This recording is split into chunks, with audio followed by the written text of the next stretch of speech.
Jesus said, "You are the salt of the earth and the light of the world." This video explores why we haven't even scratched the surface of the meaning when Jesus said this statement. Salt affects its environment simply by being what it is.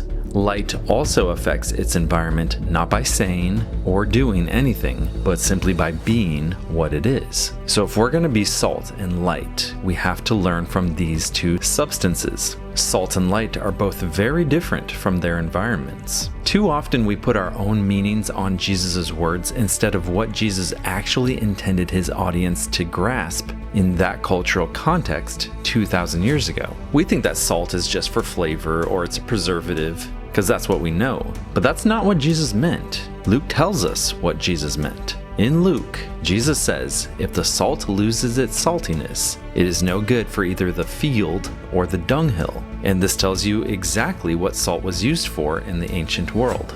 The field and the dunghill. It was scraped up from the shores of the Dead Sea, which is 34% salt in solution. Now, it's not pure sodium chloride. It's a mixture of various salts. There are all kinds of different salts in the Dead Sea. One of the main ones is potassium chloride. If you're a gardener, then you know that every plant needs 3 kinds of fertilizer. It needs phosphate to develop the roots, it needs nitrates to develop the leaves, and it needs potash to develop the flowers and the fruit. And a balanced fertilizer will include all those 3. And so the salt scraped up from the Dead Sea was widely used as a fertilizer because it had these different salts. And the word soil is exactly the same word earth in Matthew. The salt of the earth, one could read earth as in soil or dirt, so it could be read that you are the salt of the soil. The fertilizer is what you put on the soil to make good things grow. Salt equals growth. Salt causes plants and fruit to grow.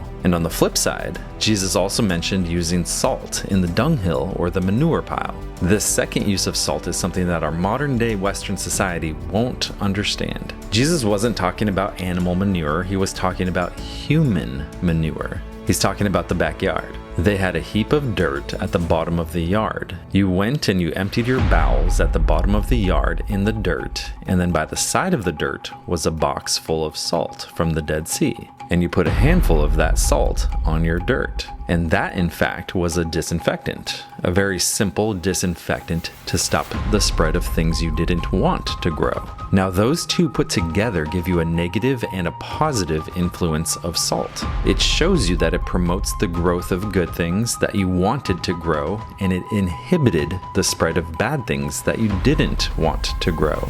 It's a vivid picture, and Christians are to be the salt of the soil, the salt of the earth. Jesus was always using very familiar pictures from the ordinary life and using them to illustrate profound truth. You are the salt of the earth. You are the people who will stop bad things growing and spreading, and who will promote the growth of good things that are wanted there. And it's as simple as that. In the kitchen, a little sprinkling will do.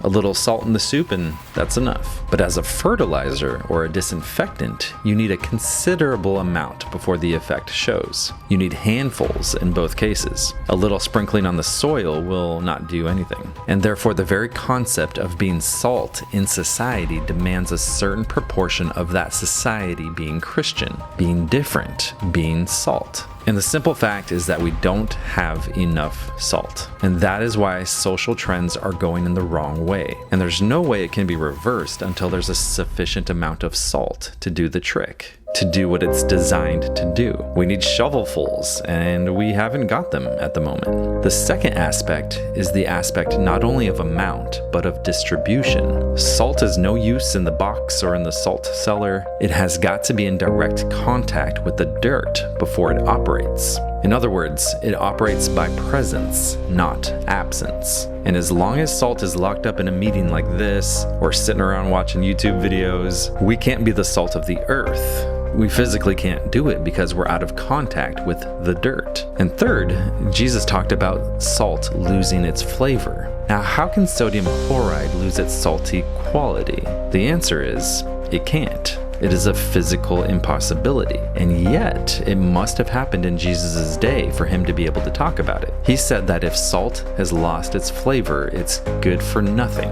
And men throw it in the street, and it was trodden underfoot, trodden in the dirt, And that's what happens to dirt in the Middle East. Now, how could salt lose its flavor? Well, very simply, not by ceasing to be sodium chloride, but by being adulterated with other substances. A clever salt dealer would scrape up plenty of sand with the salt from the Dead Sea shores, and so a lot of it was not salt at all. That's why the only way in which salt can lose its saltiness is by having too much other stuff mixed in with it, and so it loses its quality. And any housewife who has bought adulterated salt that was half sand and half salt would throw it out of the door and into the street, and men would walk it back into the dirt from which it came. Now, the lesson of that is pretty obvious. Christians will only influence the world if they're different from it. Somebody said of the church, the lifeboat should be in the sea, but when the sea gets in the lifeboat, you're in trouble. It also needed to be in direct physical contact with the situation it's going to influence. And in fact, our real situation today is not that we don't have enough salt per se, but that the salt we do have is losing its saltiness very, very rapidly by being adulterated, by having too much of the world in it. And now we see that salt can lose its flavor. Jesus said that if the salt loses its saltiness, there's no way it can be restored. How shall it become salty again?